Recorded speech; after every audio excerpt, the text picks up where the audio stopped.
you want to self-film your hunts this fall but aren't sure where to start, I'm going to walk you through my entire self-filming setups. I've been filming my hunts for over a decade, and as a full-time YouTuber, I don't always have the luxury of having someone else with me to film my hunts. So I depend on this setup right here to film hunts for this channel. Let's dive right in.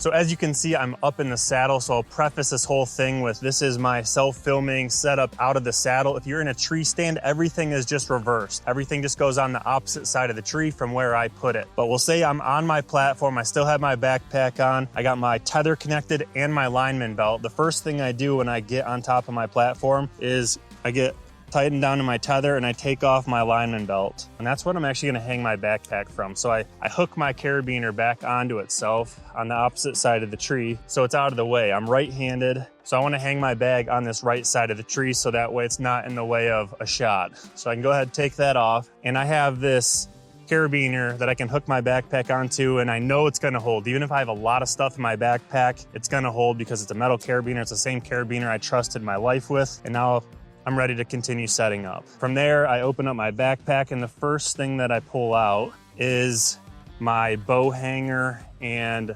second angle camera arm. So I have both of these on a 1-inch strap with an over center buckle. And what I'm able to do with that, I can go around the tree. This tree is not ideal for the way that I set up, but just like in a hunting scenario, I'd find a way to make it work. So get my bow hanger kind of where I would want it. And all I do is cinch up this strap a little bit. Once you pull a little bit of the slack out of this strap, you just flip that buckle and it locks down. And then what I do is I always take the excess strap and I wrap it around the tree just so it's not blowing around on a windy day like today. So now I got my bow hanger and my second angle camera arm right here. And I have my backpack packed in the order I need to take these things out of the bag. So the next thing that comes out is my Sony a7C II. As you can see, it's a compact body, but it's a full frame camera. I like that it's small, it's kind of squared off. It fits in my backpack really well. It has a fully articulating frame. And I take this lens cover and I put it back in my dump pouch. So now I just secure this up top, and I usually, while I'm handling it, I kind of get it where I want it, get the exposure set, and then I'm good to go.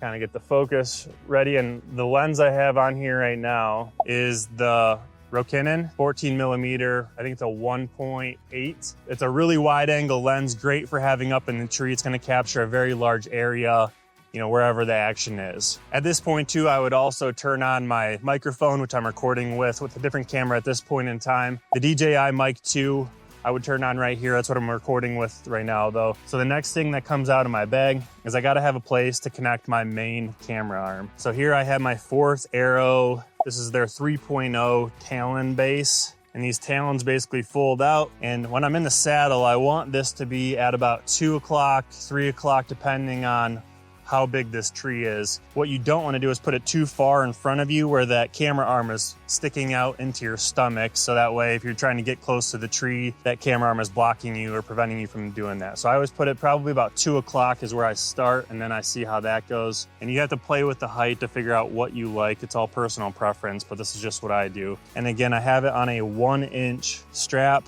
with an over center buckle. In my opinion, there's no place for ratchet straps in the deer woods. I have all the buckles stealth stripped so they're nice and quiet. Try to eliminate as much metal to metal contact as I can. So one tip when setting up your camera arm is you want to have the buckle exactly straight across from it. So that way when you cinch it down, it's pulling that shoulder straight into the tree. If you have it off to the side, it's going to torque this camera base and it's going to end up bending the talon. So you want to have it as close to right across from you as you can. And you just flip over that buckle, and this thing is rock solid now. And again, with the strap, I always just wrap it up. And then there's a little ball level on top here. I kind of get that eyeballed, get that as close as I can, and then I cinch this down.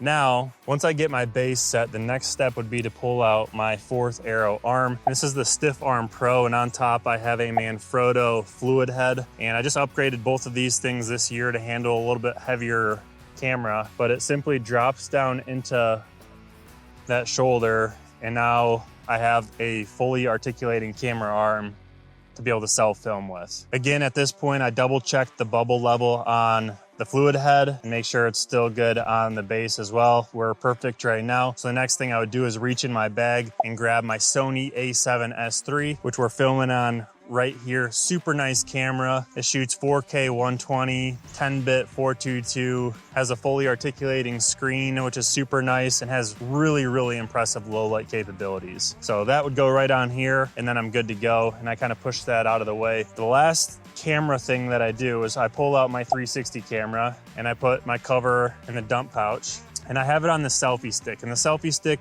has a plastic stake. That's something that I bought after market, so that way I can stick it in the ground and film me walking in, walking out, gutting a deer, stuff like that. But it extends, and then the 360 camera basically eliminates the selfie stick in post. So what I do with this is I stick it in the middle of my backpack, just kind of out of the way like this, and now I have a whole different angle of everything that's going on. So I have an angle of maybe me and the deer in the same frame, and hopefully it's gonna catch any action that I might miss with this camera or this camera. The only thing left at this point to be hunt ready is to pull up my bow. So I'm gonna pull my bow up here. It's pretty high. This is usually about how high I'm hunting. Yep, there we go. And this bow I'm really excited about. I just set this up a couple weeks ago. It's the Hoyt AX2. And then on here I have some Arrows Anonymous Addicts custom built for me. I knock my arrow, I take off my quiver. Usually what I do with my quiver is I just hook it on the carabiner on my alignment belt. So it's right here if I need a backup arrow, right there, boom, put it on another arrow. So now I go through, I do my open interview, I do all my initial shots to make sure that I have a story to tell when the action starts. So here's what the setup's gonna look like from my view. So I have the camera here, I can film, and again, I'm always anticipating my strong side shot. So I wanna be able to film here. I don't pick up my bow unless it's a buck that I'm trying to shoot, but if it is, I can simply lift off the bow. I got the camera here, I can draw back and I'm good to go. And when I'm not using it, the bow hanger is right there. When I have deer walk in, I simply flip this on, hit record. I flip on my 360 camera, and then I'm ready to go. I got all three cameras rocking, ready to capture anything that happens in the woods. So if you're in a tree stand, you always want the camera on your right-hand side, bow on the left-hand side if you're right-handed, so that way you can lift off the bow. You can operate the camera with your right hand and be ready to go. You don't have to get all this gear right away. You can build it piece by piece. I'll link to the stuff that I use down below. This gear has allowed me to create really high quality videos and capture memories that I'll have for the rest of my life.